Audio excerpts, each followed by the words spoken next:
think diversity is important because having different perspectives makes the dialogue and puts in different ideas that are more robust.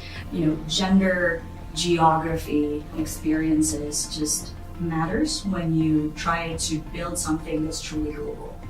It's been good for me because I've never had issues being a woman at TTech.